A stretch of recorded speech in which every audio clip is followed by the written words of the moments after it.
Take your bags to the next level with a splash of color. In na ngayon ang pagpipinta sa mga bags. Kahit mga luxury brands, pinipintahan na rin to make it personalized. Sa katunayan, trending ang street artist na ito sa Italy. Nile-level up niya kasi ang mga mamahaling bags by spray painting. Sa halagang 20 euros or 1,219 pesos, personalized na ang bag mo. Perfect din itong gawin sa old bags mo. Para iwas tapon or pamigay, i-repaint nyo na lang. O diba, may brand new look na ang favorite bag mo. At dito sa Pilipinas, in na sa mga millennials at Gen Zs ang personalized tote bags. Super affordable kasi at syempre, you can create and choose your own design. Kaya mga kada, i-ready na ang bags and paint nyo at i-add to art na yan!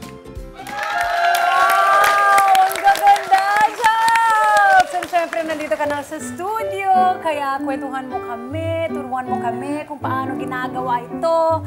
Girls, kayo ba? Mahilig din kayo sa mga bags at luxury? Super hilig ako sa bags. Super. Ako po din actually, mahilig ako arts in general. Nagpe-paint din po ako. Mga scenery, landscape, ganyan. Yun yung hindi ako ma-artsy. Ay, ito Yun na. lang, hindi ako ma-artsy. Pero itong pagkakataon mo na natuto, di ba? Kung paano ito, Japs, ano ba yung mga kailangan natin para mag-personalize ng mga tote bags? Ang kailangan lang natin is yung canvas tote bag, then paints, paintbrush, pencil, ruler. So basic lang naman yung mga nakikita natin sa iba't ibang stores.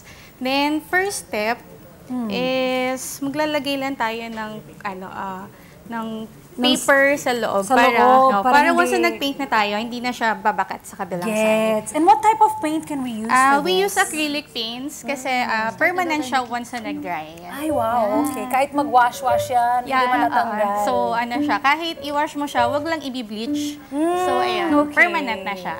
Okay, let's try naman, no? And paano ba ang process sa pag-dry naman ito after? You wanna teach me? Bali, start lang, siguro ito ng yellow. Yung i-fill mo lang tong sun. So, basic lang naman siya, paint lang. So, parang bata lang talaga na nagko-coloring. So, hindi naman kailangan maging magaling. Basta, nag-e-enjoy ka sa process. So, ayun. Oh, ikaw, ikwento mo sa amin, paano naman naging mahilig ka dito? Nag-start ako since bata pa. Nag-arts na talaga ako. Then, nung graduate ako, pinocus ko siya sa pag-arts na. So, nag-join ako ng art fair, gano'n. And self-taught ako. So, inaral ko lang by book. Yeah, self-taught. So, pero ang paggawa ng ganito, dapat ba magaling rin tayo mag-drawing? Kasi di ba minsan? Hindi naman. Basta practice lang siya. Kasi ako rin naman nag-start ako na hindi gano'n mag-drawing. Pero practice lang na practice. So, yun. At bukod sa dito sa mga tote bags, meron ka rin gumagawa na?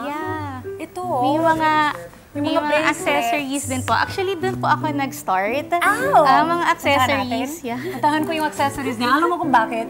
Mag-SKO lang ako sa iyo. Share ko lang. I used to sell this stuff sa school. Nung bata, nung bagets pa ako, I would make these things together with my lola. Tapos, ayun, pang extra money, di ba? Why Tsaka, not? ang happy maggawa ng mga accessories. So Super nice. enjoy ko. So, ito mga ginagawa mo. Ito, talaga, ikaw lahat. Yes, dito. yes. From materials, sa paggawa, lahat. Ang galing. So, yun. Ang galing. Okay, balik tayo dito sa tote bags. Okay.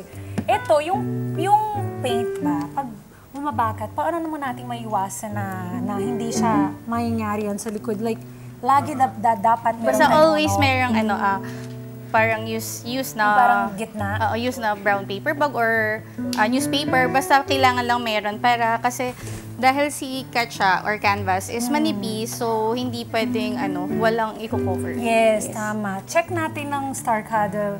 Miyuki at Nikki. Miyuki at Nikki. Nikki tuloy. Tingnan mo. Oh, ang galing naman! Ang galing naman to ni Miyuki, oh. Alam niya kung paano magdodrawing talaga. And si Nikki naman, na hindi naman artsy daw. Kamusta naman? Masaya, Miss D. Anong ginagawa mo dyan? Parang akong nagiging bata ulit na nag-coloring book. Nakaka-happy. Ako po, ito talaga once na may start ako, nakaganon lang po. Ito, Japs, you can help me here. Yeah, para sure. I can make you kulit and ask you a lot of questions while we're doing this. Kasi maganda yung ginagawa natin na kada umaga. At paano naman naging negosyo ito? Nag-start to, nag-try lang ako. Then, yung mom ng ex ko, gumawa siya ng mga sample tote bag. So, doon nag-start, sinuport niya ako. Oh. Then, ayun doon, nagtuloy-tuloy. Yung first tote bag ko, mom ko rin yung nag-buy. Sinuport niya ako, yeah. That's nice, okay. Usually naman ganon, Japs, no? Yeah. Yung mga friends natin, Yeah. sila naman talaga Oo, sinusupport talaga nila. sa atin. Mas nakakagana po yung gano'n, no? Pag Yes. nakasupport yung loved ones. At habang ginagawa niyo yan, ito po mga kada, yung mga ginagawa ni Japs na ito mo yung binibenta mo, no? Yes. Ngayon. Yeah. Yan, no? Napakaganda. How long does it take for you to make a design na ganito? Mga minimalist na design, 30 to 1 hour. Then yung mga medyo detailed na siya, inaabot this. siya ng Oo. 2 to 3 hours. Yan. Tapos, ang pag-dry naman, how long do we need to wait? 20 to 30 minutes. Air dry lang naman siya. Ano ang pinakamahirap na design na nagawa mo dahil nag-request sa iyo? Pinakamahirap, siguro yung cartoon character. Kasi medyo detailed eh. So, Correct. oo. Kailangan magaya mo yung every niya. So, yun naman. Ito, Japs, at ngayon, habang tatapusin pa muna natin ito, Yeah. pwede mo na invite ang mga kada natin na mag-visit sa inyong shop online or lahat. Yeah. Invite mo kami lahat dito. So,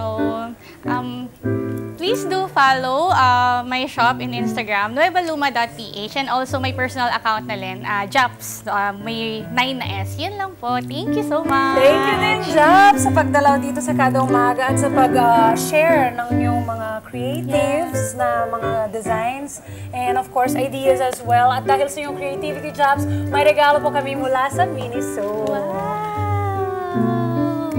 Para sa iyo yan, Japs. And Thank syempre, you so tuloy-tuloy pa much. tayo dito.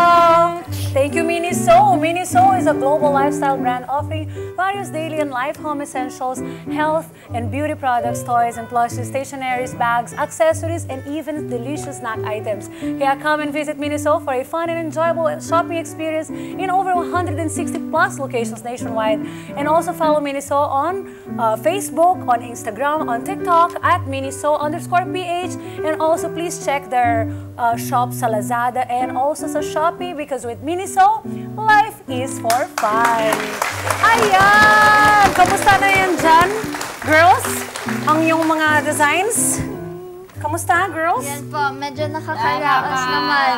Natatapos na rin. Nanginginig na po kami. Ayan, nanginginig na at dahil dyan, matatapos muna namin itong mga designs namin. Hello mga Kanet 25! This is Diana Menezes and for more Kada Umaga updates, just click the subscribe button and follow us on Net25 social media pages at Net25 TV and at Net25 Entertainment.